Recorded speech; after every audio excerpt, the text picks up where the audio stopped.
ಮತ್ತು ಅವರು ಹಿರಿಯೂರಲ್ಲಿ ಮುಂಚೆನೇ MD ಆಗಿದ್ದವರು BJNLಗೆ. ಹೌದು. ಏನೇನು ಎಲ್ಲ ಒಳ್ಳೆ ಕೆಲಸ ಮಾಡಿದ್ದಾರೆ ಮತ್ತು ಇವಾಗ ಯಾಕೆ ಟಿಕೆಟ್ ಸಿಕ್ತು?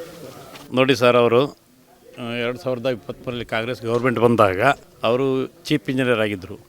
ಆಗ ಅವರು ವಿಶ್ವೇಶ್ವರಯ್ಯ ಜಲ ನಿಗಮಕ್ಕೆ MD ಆಗಿ ಬರಬೇಕನ್ನೋದು ಪ್ರಯತ್ನ ಮಾಡಿದಾಗ ನೀರಾವರಿ ಇಲಾಖೆನೇ ಅವಾಗ ಡಿ ಸಿ ಆದಂಥ ಶಿವಕುಮಾರ್ ಸಾಹೇಬರು ತಾಂಡಿದ್ರು. ಅವ್ರ ಹತ್ರ ಹೋಗಿ ಕೇಳಿದಾಗ ಒಂದು ವಾರ ಬಿಟ್ಕೊಂಬನ್ನಿ ಅಂತಂದು ಹೇಳಿದ್ರು. ಒಂದು ವಾರ ಬಿಟ್ಕೊಂಬರ್ರಿ ಅಂತ ಹೇಳೋದಕ್ಕೆ ಕಾರಣ, ಇವ್ರಿಗಿನ್ನ ಸೀನಿಯರ್ಗಳು ಆಮೇಲೆ ಬಹುಸಂಖ್ಯಾತರು ಭಾಳ ಜನ ಇದ್ದರು. ಲಿಂಗಾಯತರು, ಕುರುಬರು, ಗೌಡರು, ಬೇರೆ ಬೇರೆ ಕಮ್ಯುನಿಟಿಯವರು. ಇವ್ರೇನು ಮಾಡಿದರು, ಯಾರ್ಯಾರು ಚೀಫ್ ಇಂಜಿನಿಯರ್ ಇದ್ದಾರೋ ಇದರಲ್ಲಿ ದಕ್ಷ ಆಡಳಿತ ಅಧಿಕಾರಿ ಯಾರು ಅಂತ ತಿಳ್ಕೊಂಡು ಒಂದು ವಾರ ತನಕ ಸರ್ವೆ ಮಾಡಿ ಆಮೇಲೆ ಕರೆಸ್ಕೊಂಡು ಈ ಪೋಸ್ಟನ್ನು ಕೊಟ್ಟು ಮ್ಯಾನೇಜಿಂಗ್ ಡೈರೆಕ್ಟರ್ ವಿಶ್ವೇಶ್ವರಯ್ಯ ಜಲ ನಿಗಮದ ವ್ಯವಸ್ಥಾಪಕ ನಿರ್ದೇಶಕರ ಒಂದು ಹುದ್ದೆಯನ್ನು ಕೊಟ್ಟು, ಚಿತ್ತಯ್ಯ ನಾನೇನು ಕನಸು ಕಾಣ್ತೀನೋ ಹೇಳ್ತೀನೋ ಆ ಡೈರೆಕ್ಷನಲ್ಲಿ ಇಲ್ಲಿಗೆ 13-12 ವರ್ಷದಿಂದ ನೆನೆಗುದ್ದಿ ಬಿದ್ದಿದೆ.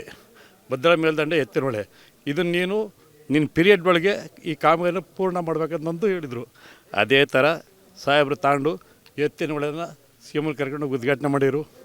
ಮಾರಿಕಣಿಮೆ ಕೆರೆಗೆ ತುಂಗಾದಿಂದ ನೀರೆಸಿ, ತುಂಗಾದಿಂದ ಭದ್ರಕ್ಕೆ ನೀರೆಸಿ, ಭದ್ರದಿಂದ ಅಲ್ಲಿ 30 ಕೋಟಿ ಇದಿತ್ತು ಕರೆಂಟ್ ಬಿಲ್ಲು, ಅದನ್ನು ಸಹ ನಮ್ಮ ಸುಧಾಕರ್ ಸಾಹೇಬರು ಹಿಡ್ಕೊಂಡು ಪೇಮೆಂಟ್ ಮಾಡಿಸಿ ಅಲ್ಲಿಂದ ನೀರು ತಗೊಂಡು ಕೆರೆಯನ್ನು 2 ಸಾರಿ ತುಂಬಿಸಿರು.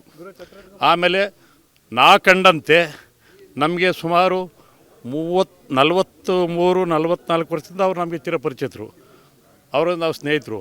ನಾನು ಅವ್ರು AAA ಆದ್ದರಿಂದಲೂ ಜೊತೆಗಿದ್ದೀನಿ.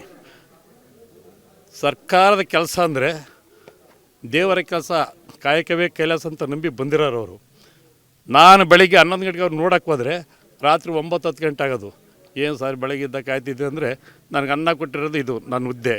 ಆಮೇಲೆ ನನ್ನ ಹೆಂಡ್ತಿ, ಮಕ್ಕಳು, ಸ್ನೇಹಿತರು, ಬಂಧು ಬಳಗ ಅಂತ ಹೇಳ್ತಿದ್ರು. ಇವತ್ತರೆಗೂ ಅವರು ಅದೇ ದಾರಿಯಲ್ಲಿದ್ದಾರೆ. ನನ್ನ ಕಣ್ಣಾರೆ ಕಂಡಂಥ ದೃಶ್ಯ 43 ವರ್ಷದಿಂದನ. ಅದರಿಂದನ ಇಂಥ ಇಮಿನೆಂಟ್ ಪರ್ಸನ್ನು ನೀರಾವರಿನಲ್ಲಿ ತಿಳ್ಕೊಂಡಿರೋರು ಯಾರಿಲ್ಲ ಅಂತ ನನ್ನ ಅನಿಸಿಕೆ. ಬೇರೆಯವ್ರು ಇರ್ಬೋದು, ಬಟ್ ಈಗ ನೀರಾವರಿ ಇಲಾಖೆಯಲ್ಲಿ ಇವರು ತಿಳ್ಕೊಂಡಷ್ಟು ಜ್ಞಾನ ಬೇರೆಗಿಲ್ಲ ಅಂತ ನನ್ನ ಅಭಿಪ್ರಾಯ. ನಿಜವಾಗ್ಲೂ ಹಿರಿಯೂರಲ್ಲಿ ನೀರಿನ ಪ್ರಾಬ್ಲಮ್ ಇದೆಯಾ? ನಿಜವಾಗ್ಲೂ ಅದು ಕಲ್ವಳ್ಳಿ ಭಾಗ, ಐಮಂಗ್ಲ ಅಂದರೆ ತುಂಬ ಕಷ್ಟ. ಏನೋ ಪೂರ್ಣಿಮರು ಇವರು MLA ಆಗಿದ್ದಾಗ ಇಲ್ಲಿಗೆ ಹೊಸಳ್ಳಿ ಇದರಿಂದನ ಏತ ನೀರಾವರಿ ಮಾಡಿ ದರಬರ ಕೆರೆ ಸ್ವಲ್ಪ ನೀರು ಬಿಡೋದಕ್ಕೆ ದರಬರ ಹೋಬಳಿ ಸ್ವಲ್ಪ ಬೋರ್ಗಳು ಉಸಿರಾಡ್ತಾ ಇದ್ದಾವೆ. ಜಾಗರಹಳ್ಳಿ, ಐಮಂಗ್ಲ ಅಂತಲೂ ತುಂಬ ಕ್ಲಿಷ್ಟ.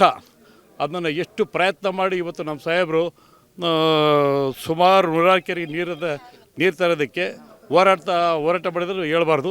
ಇನ್ನು ಸ್ವಲ್ಪ ಕೆಲಸ ಮಾತ್ರ ಬಾಕಿ ಇದೆ.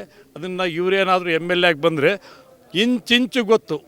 ತುಂಗಾದಿಂದ ಭದ್ರದಿಂದ ಎಲ್ಲಿಗೆ ಮಾರಿಕಣಿಮೆ ಡ್ಯಾಮ್ವರೆಗೂ ಎಲ್ಲೆಲ್ಲಿ ಯಾವ ಊರಲ್ಲಿ ಏನು ಮಾಡಬೇಕು, ಎಷ್ಟು ದಿನಕ್ಕೆ ನೀರು ತರಬೇಕಾದ್ರೆ ಚೆನ್ನಾಗಿ ಇವ್ರಿಗೆ ಐಡಿಯಾ ಇದೆ.